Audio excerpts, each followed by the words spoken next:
Hey guys, welcome back to the channel. This is the 1010 Club. My name is Jonah, and normally we're down in the basement, but this is maybe the third, fourth video in a row we're outside while my basement gets remodeled. So there will be cars, there will be birds, but more importantly, there will be the Breitling SuperOcean heritage. Thank you very much to Saltzman's Watches for sending this over. Shout out to Jake. Give him an email if you're interested in this watch. You can actually buy this exact one. This model is for sale. That's why you may see some stickers on the sides, and we're not going to cut this rubber strap. We're going to keep this pristine and send it back if you're interested. Measurements quickly. This is a 42 millimeter in diameter watch, 14.3 millimeters thick, 51.5 millimeters lug to lug, 22 millimeter lug width. It tapers down to 20 millimeters. Screw down crown, 200 meters of water resistance. This watch head itself weighs about 95 grams, and the sapphire crystal has anti-reflective coating on both sides, which is done so well. We'll cover that more in a second because it's my absolute favorite part of this watch. This crystal not only doesn't reflect, it disappears so beautifully, but again, we'll get back to that in a second. Let's check out the dial first. There are a few different colorways of this watch. There's all steel versions plus steel and red gold, like the one I have here.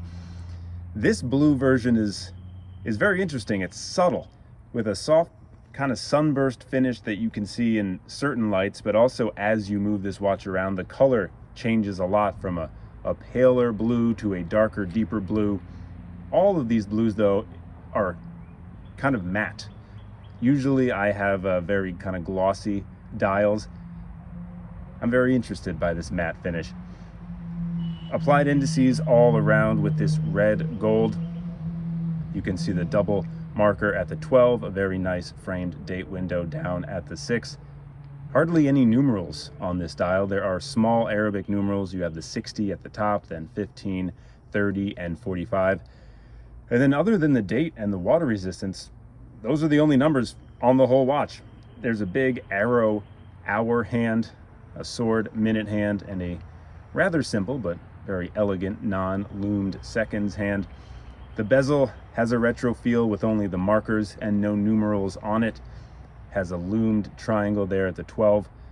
And there's a good amount of writing on the dial, but the balance I think is perfect. There's the Breitling B, there's the word Breitling, chronometer, some French below the 12 o'clock, and then SuperOcean automatic and the water resistance above the date window at the 6.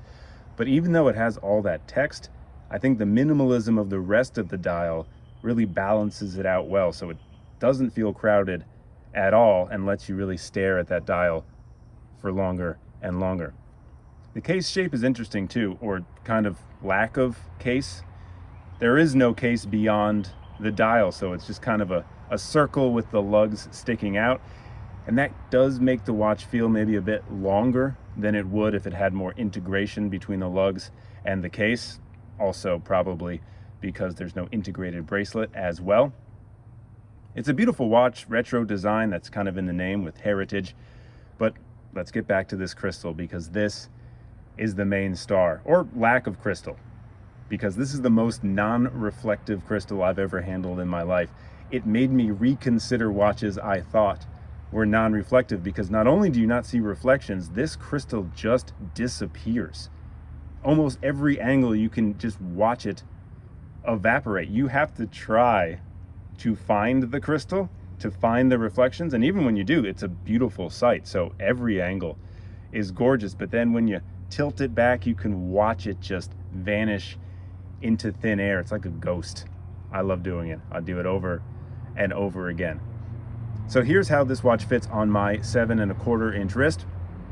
Shout out to that giant red impression from a different watch I've been wearing all day. It's hot and humid here in New York. If you're curious about that watch, I'll put a link to that video, excuse me, right there.